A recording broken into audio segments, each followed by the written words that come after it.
بارك على محمد وعلى آل محمد كما باركت على إبراهيم وعلى آل إبراهيم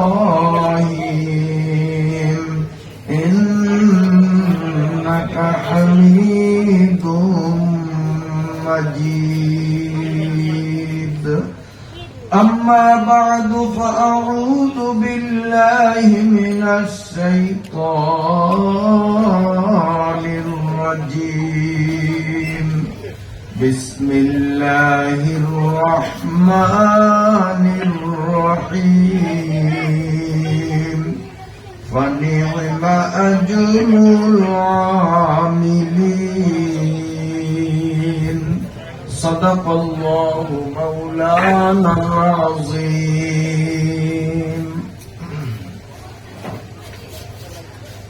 ভোলা সদর থানাধীন ৩ নং পশ্চিম ইলিশা মধ্য সদুরচর ইদ্রিস পণ্ডিত বাড়ির দরজা হাদিউল উম্মাহ দারুস সালাম মাদ্রাসার ময়দানে 2 দিন ব্যাপী আয়োজিত বার্ষিক মাহফিলের আজ শেষ দিনের সমাপনী পর্বের সম্মানিত সভাপতি জনাব আলহাজ হযরত মাওলানা আতাউর রহমান মুমতাজি দামাত বারাকাতুহুল আলিয়া, দিগার হযরত উলামা ইকরাম, সম্মানিত মুরব্বিগণ, এলাকার বিভিন্ন স্থান থেকে আগত সর্ব স্তরের সর্ববয়সের সম্মানিত দ্বীনী ভাইয়েরা, পর্দার আড়ালের সম্মানিতা মায়েরা, বোনেরা ও মেয়েরা, রাত অত্যন্ত গভীর হওয়া সত্ত্বেও আপনারা এখনো যেভাবে জমে বসে চাতক পাখির মতো তাকিয়ে আছেন, অদমের মুখ থেকেও কোরআন হাদিসের দৃষ্টিকোণ থেকে কিছু আলোচনা শুনবার ঐকান্তিক ইচ্ছা ও মনোভাব পোষণ করে যেভাবে আপনারা জমে বসে রইলেন, এজন্য সর্বপ্রথম মহান আল্লাহ রাব্বুল আলামিনের শুকরিয়া আদায়ের সাথে সাথে আমি ব্যক্তিগতভাবে আমার পক্ষ থেকে আপনাদের প্রতি জানাই আন্তরিক মোবারকবাদ।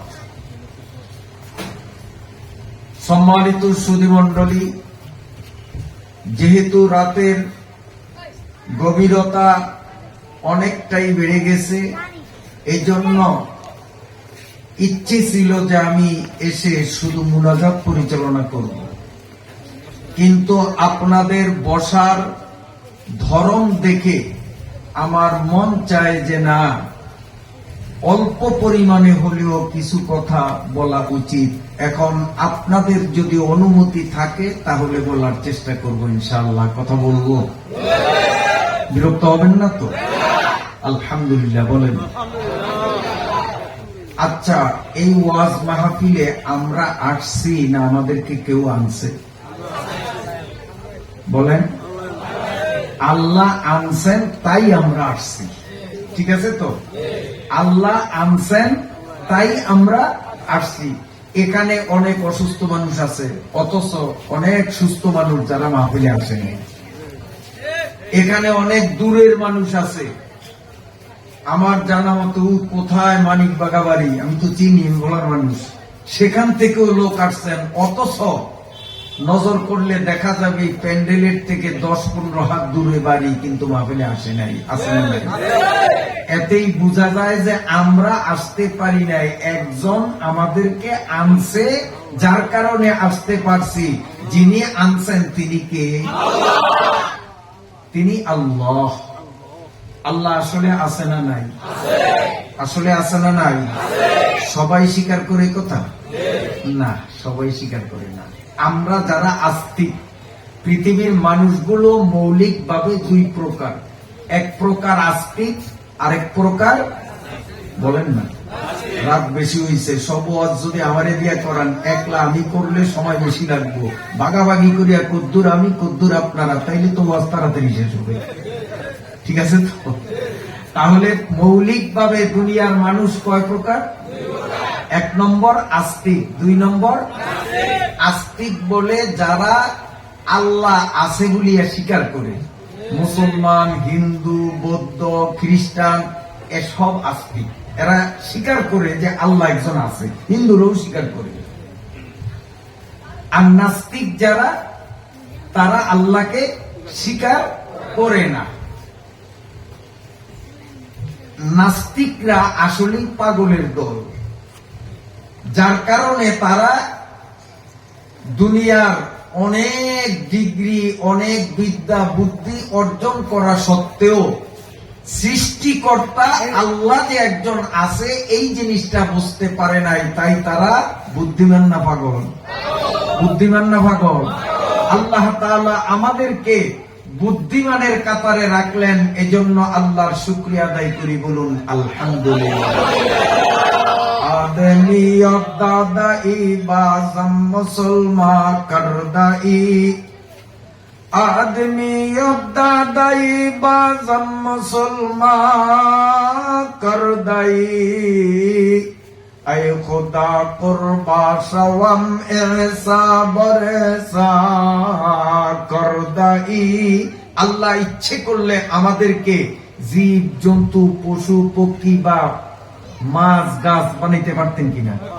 মানুষ না বানাইয়া অন্য কিছু আল্লাহ বানাইতে পারতেন। আল্লাহ আমাদেরকে তা না করে সৃষ্টির শ্রেষ্ঠত্বের মর্যাদায় সমাসীন করে মানুষ রূপে তৈরি করছেন, বলুন আলহামদুলিল্লাহ। আবার এই মানুষের মধ্যে বেয়াক্কেল, কমাক্কল, বুদ্ধিহীন নাস্তিকদের কাতারে না নিয়ে আল্লাহ আস্তিকদের দলে আমাদেরকে কবুল করছেন, বলুন আলহামদুলিল্লাহ। আস্তিকদের মধ্যে আবার কিছু মানুষ মুশরিক, যারা শিরিক করে, আল্লাহকে একা মানে না, আল্লাহর সাথে আরো কয়েকজন আছে। মানে তসলিস কে কাयल थे भी फिर खालिक को कहा एक, तसलीस के कायल थे भी फिर खालिक को कहा एक, थे 3 पिच्चियों में और बच्चे बजा एक। খ্রিস্টানরা এক আল্লাহ স্বীকার করে, সেই সাথে মরিয়ম আর ঈসাকেও আল্লাহর সমকক্ষ মনে করে না। আমাদের দেশের হিন্দুরা আল্লাহকেও স্বীকার করে, সেই সাথে আরো 33,000 কোটি দেবতারে স্বীকার করে। ওরা মুশরিক। আর আল্লাহ তাআলা মুশরিকদেরকে কখনো ক্ষমা করবেন না। মুশরিকরা চিরকাল জাহান্নামে জ্বলবে। আল্লাহ আমাদেরকে এই আস্তিকদের মধ্যে যারা শিরিক করে তাদের ঘরে না দিয়ে শিরিক মুক্ত মুসলিম পরিবারে আল্লাহ আমাদেরকে পাঠাছেন। এই জন্য আমরা আল্লাহর শুকরিয়া আদায় করি, বলুন আলহামদুলিল্লাহ। জিকির করেন লা ইলাহা ইল্লাল্লাহ, লা ইলাহা ইল্লাল্লাহ, লা ইলাহা ইল্লাল্লাহ,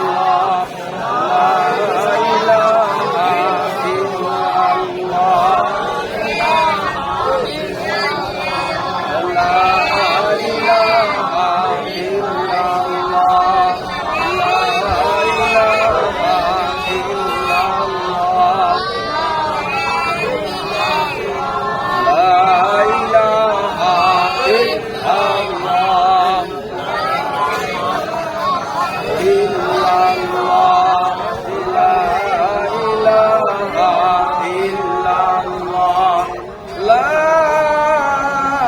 ইলাহা ইল্লাল্লাহ,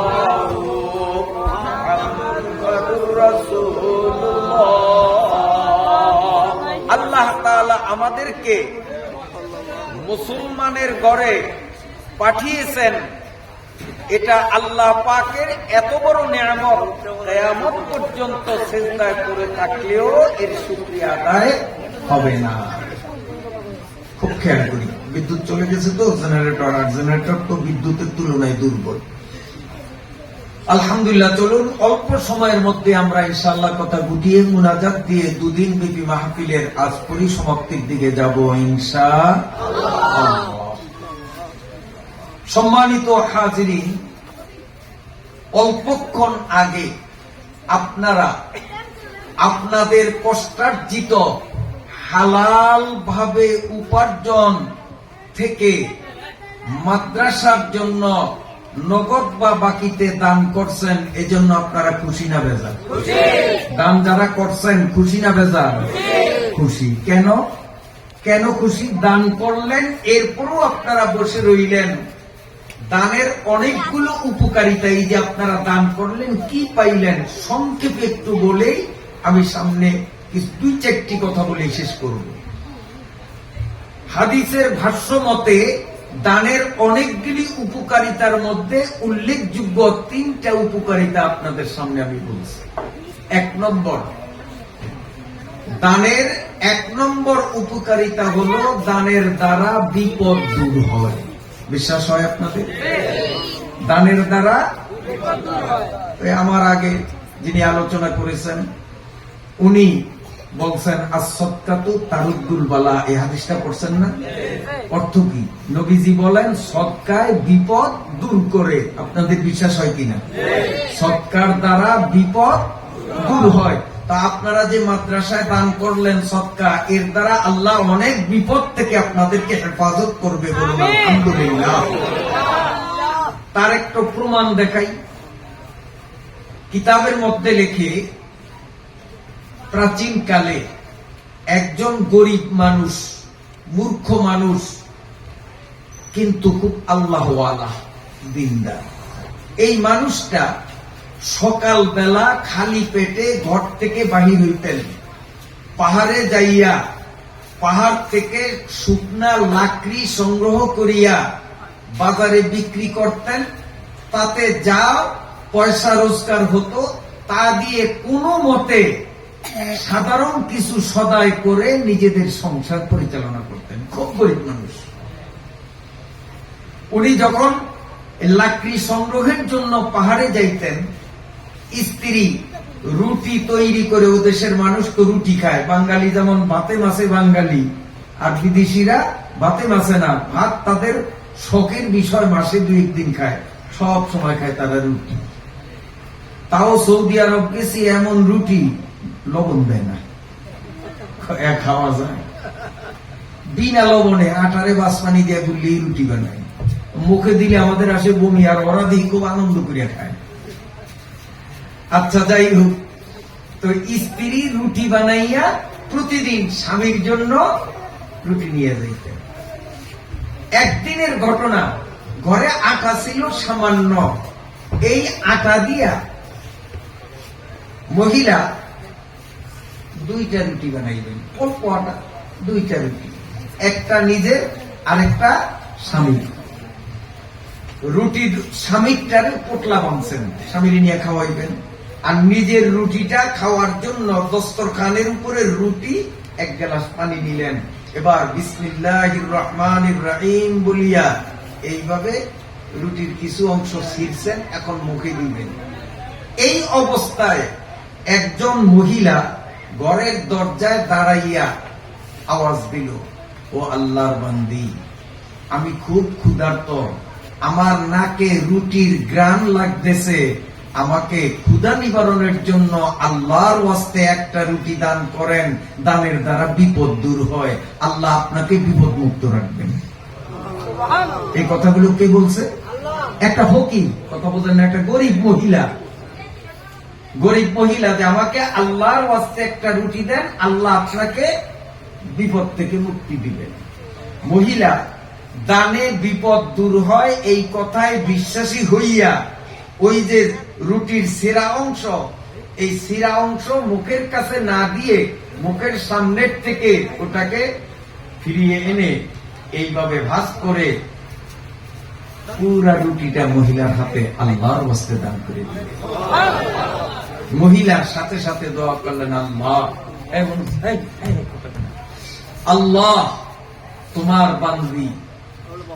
আমার মতো একজন মূর্খ ফকিরনির কথা বিশ্বাস করিয়া যে দানে বিপদ দূর হয় কথা শুনিয়া আমাকে একটা রুটি দান করছে, আল্লাহ তুমি তাকে সত্যি সত্যি বিপদ মুক্তি করো। মহিলা দোয়া করে চলে গেছে। এখন স্ত্রী ওই গ্লাসের পানি খাইলেন, কারণ যা ছিল তাই দান করছে, এখন খাওয়ার মতো কিছু নাই, ঘরেও আটা নাই যে রুটি একটা বানাবেন। নিজে শুধু পানি খাইলেন আর স্বামীর রুটিটাকে পোটলা বানাইয়া, দুধ খাওয়া বাচ্চা ছিল, বাচ্চারে কোলে নিয়া আরেক হাতে স্বামীর রুটি নিয়া পানি নিয়া পাহাড়ের দিকে রওনা। বাড়ি আর পাহাড়ের সমান মাঝখানে যখন গেলেন, তখন একটা ক্ষুধার্ত বাঘ জঙ্গলার থেকে বাহির হইয়া এইভাবে একটা থাবা মারিয়া মহিলার কোল থেকে দুধের বাচ্চাটাকে নিয়ে যায়। বাচ্চাটাকে নেয়ার পরে বাঘ চিন্তা করলো, আমি যেমন ক্ষুধার্ত, বাসায় আমার ছোট ছোট বাচ্চারা তারাও তো ক্ষুধার্ত, আমি বুড়া বাঘ, আমার ক্ষুধার জ্বালা আমি সইতে পারি না, আমার বাচ্চারা তো দুর্বল, তারা তো আরো বেশি কষ্ট পায়, কাজী যা পাইছি একা খাবো না, বাচ্চাদের খাওয়াইয়া থাকলে আমি খাবো। এইভাবে বাচ্চারে ঘাড়ে কামড় দিয়া মুখে নিয়া বাঘ তার বাসার দিকে রওনা দিল। কিন্তু ওই মহিলা বাঘের মুখ থেকে বাচ্চাকে উদ্ধার করার জন্য বাঘের পিছে পিছে হাঁটতে আরম্ভ করছে। মহিলার মনে এই ভয়টুকু নাই যে বাঘ তো আমার বাচ্চা খেয়ে ক্ষুধা নিবারণ করতে পারবে না, বাচ্চাকে খাওয়ার পরে বাঘ আমাকেও খাতির করবে না, আমিও বাঘের খোরাক হয়ে যাব। এই ভয় মহিলার অন্তরে ছিল না, তার কারণ মহিলা তো মা, আর মা তো এমন যে নিজের জীবন বাজি রেখেও সন্তানকে বাঁচাবার চেষ্টা করে থাকি। মা কারে করে?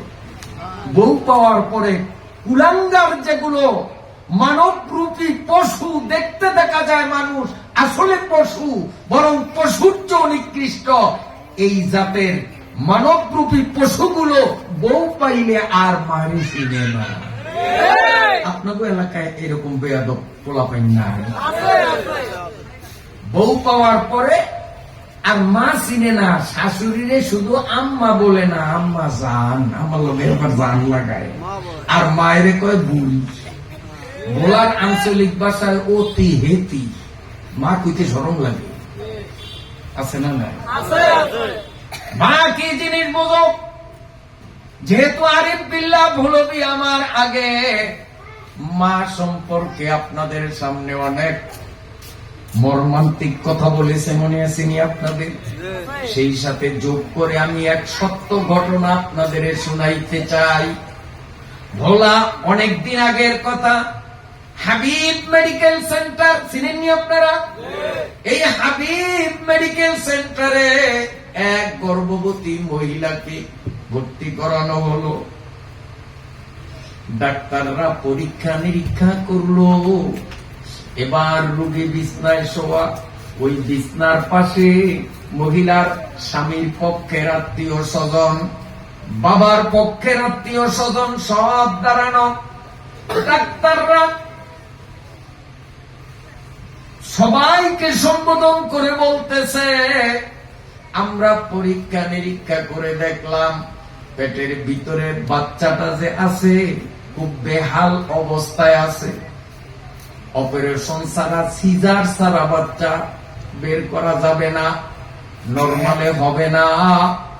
কিন্তু অপারেশন করতে গেলে আমরা কোন নিয়মে করব সিদ্ধান্ত আপনাদের। আমরা যদি মাকে বাঁচাইতে চাই, সন্তান হয়তো বাঁচবে না, আর সন্তানকে যদি বাঁচাইতে চাই হয়তো বা মা বাঁচবে না। এখন আপনারা সন্তান চান না সন্তানের মা চান?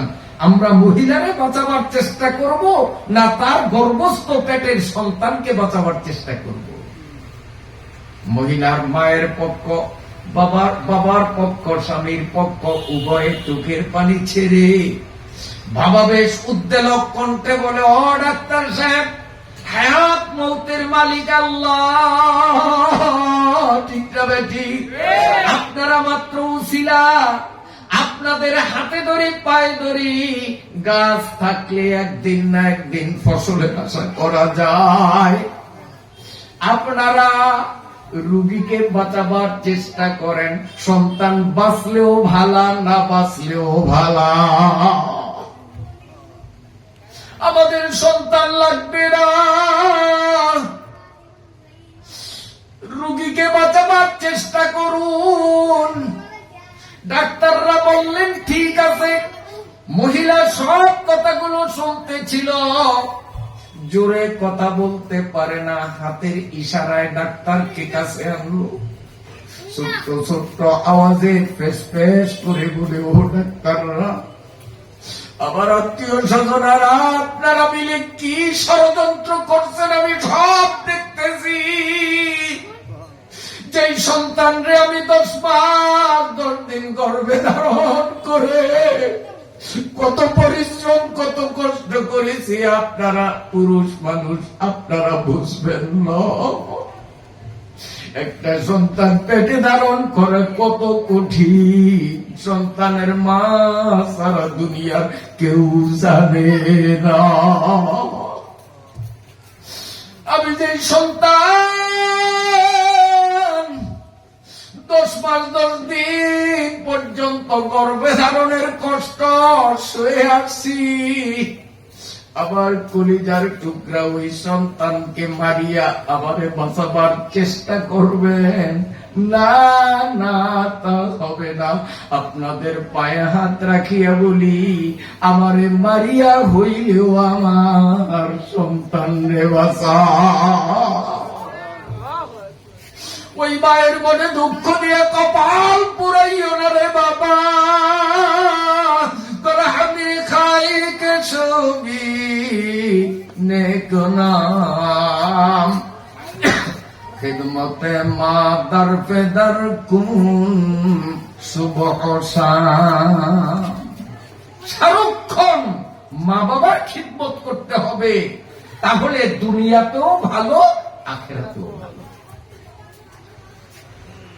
নিজের জীবন দিয়া যেই সন্তানের মুখ মা এখনো দেখলো না, সন্তান পেটে, ওই সন্তান রে বাঁচাবার জন্য নিজে বুড়িয়া সন্তান বাঁচাবার দরখাস্ত করতে পারে, একেই বলা হয় মা।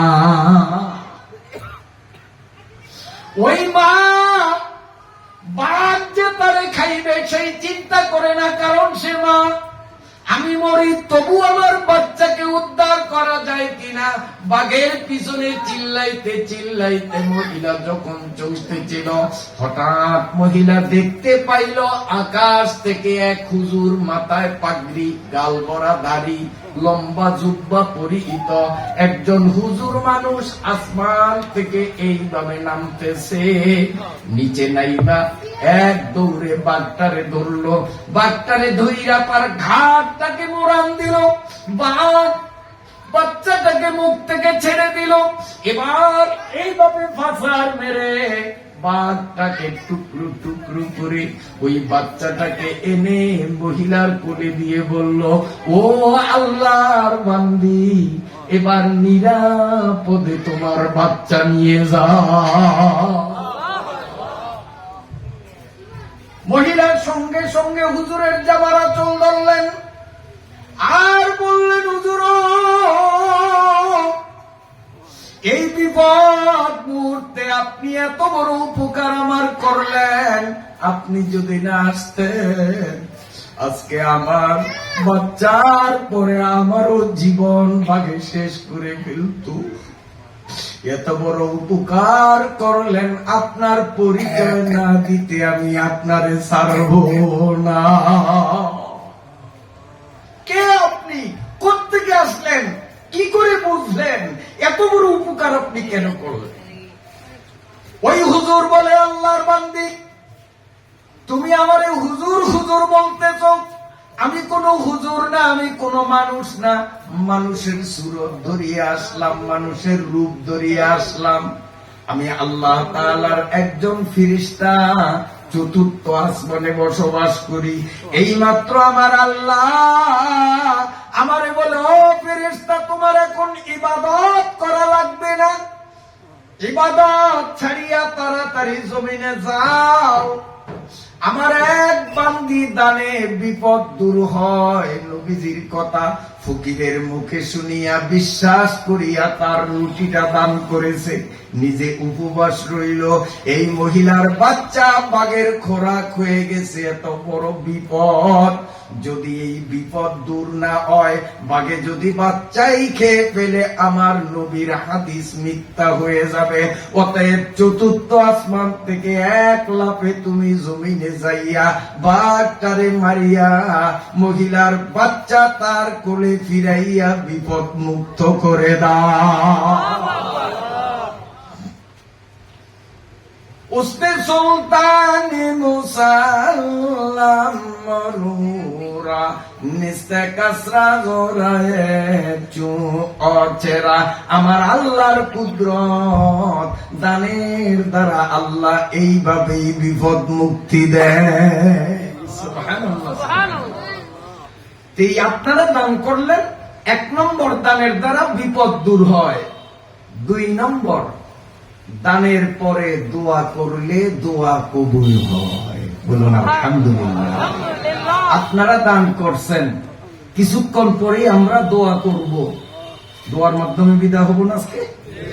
এখন বলেন, দান আগে হইছে না দোয়া আগে হইছে?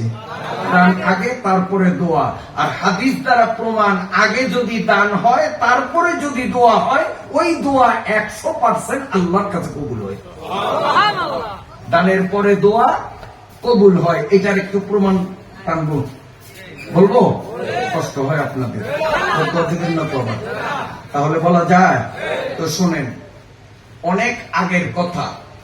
মানসুর ইবনে আম্মার একজন বড় মাপের বক্তা ছিলেন, যার বয়ানে হাজার হাজার মানুষ হইত। ওই আব্বাসী হুজুরের মাহফিলে যেরকম লোক জমতো না, মানসুর ইবনে আম্মারের মাহফিলে তার চেয়েও বেশি লোক হইত। অনেক আগের কথা। তো মানসুর ইবনে আম্মার এক বিশাল মাহফিলের মধ্যে বয়ান করতেছেন। হঠাৎ একটা লোক হুজুরের কাছে এসে কানে কানে বলতেছে যে, হুজুর, আমি একটা বিপদে আছি, এই মজলিস থেকে যদি আপনি দয়া করে আমাকে 4টা টাকা উসুল করিয়া দিতে পারেন, তা আমার বিরাট উপকার হবে। কারণ সস্তার আমলে 4 টাকায় অনেক কিছু হইত। আমার মনে আছে, আমি যখন এই ওর মতো এরকম ছোট্ট ছিলাম, তখন বাবার পকেট থেকে 4 আনা চুরি করলাম। ছোট্ট ছিলাম তো, ঘরে বাবা নাই, পকেটে পয়সা দেখা যায়, লোভ সামলাইতে পারি না, মাত্র 4 আনা, 1 টাকার 4 ভাগের 1 ভাগ কইরা বিল পাতালে কাডিঘাট গেলাম, কাছিয়া। এই কাডিঘাট যাইয়া এক দোকানে টাকাটা মেলা মারিয়া দিলাম, বললাম যে মোয়া দেন। কতটুক দিছে আমি ছোট্ট মানুষ কইতে পারবো না, তবে আমার পরনে যে লুঙ্গি ছিল, কোসা পাচ্ছি, আমার কোসা একবার ঠাসিয়া ভরিয়া গেছে। আর এখন 100 টাকার মোয়া আনলো, মুড়ের মধ্যে করে আনা যাইব কোসা পাতা। আর মানসুর ইবনে আম্মার তো আরো কত আগের, সেই সময় 4 টাকার অনেক ভ্যালু ছিল। হুজুর যদি আমাকে 4টা টাকা কালেকশন করিয়া দেন, তা আমার বিশাল একটা উপকার। আমি বিপদে আছি। আল্লাহর ওলি হযরত মানসুর ইবনে আম্মার হুজুর মানুষের কাছে খুব অনুরোধ করলেন, ভাই আল্লাহর ওয়াস্তে 4টা টাকা দেন। কেউ দেয় না, কেউ দেয় না, সবাই ছাগলিয়া খুব দিয়ে হয়েছে। শেষ পর্যন্ত হুজুর বললেন, দানের পরে দোয়া কবুল হয়। দোয়ায় বিশ্বাসী যারা, তাড়াতাড়ি 4টা টাকা আমার কাছে দেন, আমি দোয়া করব। তারপরেও কেউ দেয় না, সবাই ছাগলিয়া খুব। ছাগলিয়া খুব পর্যন্ত শীতকালে গোসল করাইতে নিবেন, দড়ি দড়িয়া টানবেন, খোদার কসম কমলা ছিড়ব, কিন্তু খুব ছুটব না। সবাই ছাগলিয়া খুব দিছে, দেয় নাই। শেষ পর্যন্ত মানসুর ইবনে আম্মার বলেন, এই মেয়েরা, আমি আপনাদের থেকে 10,000 20,000 চাই নাই, মাত্র 4টা টাকা চাইলাম। আমি তাকে 4টা দোয়া দিব যে আমার হাতে গরিব মানুষটার উপকারের জন্য 4টা টাকা দান করবে। তারপরেও কেউ দান করে না। হঠাৎ কালো রঙের এক বুড়িয়া দাঁড়াইয়া গেল, দাঁড়াইয়া বললেন, হুজুর, এই পৃথিবীতে আমার সম্পদ কেবলমাত্র 4টা টাকা। এই 4 টাকার বাইরে আমার দুনিয়ায় আল্লাহর আসমানের নিচে জমিনের উপরে আর কোন সম্পদ নাই, কেবলমাত্র 4টা টাকাই আমার সম্বল। আমি দোয়ায় বিশ্বাসী, আপনি যদি আমারে 4টা দোয়া করেন, আমি 4টা টাকাই আপনার কাছে আপনার হাতে দান করে দিব। আল্লাহর ওলি মনসুর ইবনে আম্মার হাত পাতলেন, লোকটা 4টা টাকা দিয়ে দিল। হুজুর বললেন, তুমি ভাবিয়া চিন্তিয়া বলো কি কি দোয়া চাও, দানের পরে দোয়া কবুল হয়। আমি এখন দোয়া করলে নিশ্চিত দোয়া কবুল হবে। ওই লোকটাকে, হুজুর 1 নম্বর আপনি দোয়া করেন, আমি একজন গোলাম। বর্তমানে যেমন গরু ছাগল মহিষ হাটে বেচা বিক্রি হয়, আগের জমানায় হাটে বাজারে এক শ্রেণীর মানুষ এরকম বেচা যেত। যে টাকা দিয়ে কিনে আনতো সে ওই মানুষটার মালিক হইতো, যে কিনতো তারে কইতো মনিব, আর যারে কিনতো তারে কইতো কি? গোলাম। গোলাম আপনারা চিনেন না? গ্রামের মানুষ আপনারাও নাও চিনতে পারেন, কারণ আপনাকে ওই গ্রামের মহিলারা ভদ্র। কিছু কিছু জায়গার মহিলারা একটু একটু স্বামীর দিকে চোখ রং করে যখন গোলামের ভূত গোলাম, দোয়ার ভূত দোয়া, আপনার মধ্যে সব কয় নাই কিনা বেয়াদব বউ না, বেদ গুণরা ব্যবস্থি। গোলামের ভূত গোলাম কারে কইল? স্বামীরে করে। গোলাম কয় নাই, গোলামের ভূত গোলাম। ওরে বাবাটাও গোলাম। আচ্ছা, আমি সেই বেয়াক্কল মহিলারে জিগাই, মহিলাদের বিয়ার আগে পরিচয় হয় বাপের পরিচয়, কার মায়া? অমুকের মায়া। কার মায়া? অমুকের মায়া। কিন্তু যখন বিয়া হয় তখন কি বাপের পরিচয় চলে না স্বামীর পরিচয় চলে? কাগজে পত্রে দলিলে যেখানে যাবেন বাপের নাম আসবে না স্বামীর নাম আসবে? স্বামীর নাম। তাহলে মহিলার পরিচয় হয় স্বামীর নামে। এই ব্যাকল মহিলা, তুই যে তোর স্বামীরে গোলামের পুত গোলাম বললি, তুই কোথায় নামিয়া গেলি? তুই ছিলি আলাদারের মায়া, এখন তুই ওইসব গোলামের বউ। তো তুই তো তোরে না ফসাইলি, স্বামীরে কি করছ? ফসলি তো তুই নিজে। কারণ মান হাফারা ফি ইরান লে আখি ফাকাদ ওয়াকা ফি, যে আরেকজনের ক্ষতি করতে চায় আল্লাহর তরফ থেকে অটোমেটিক তার নিজেরই ক্ষতি হয়ে যায়।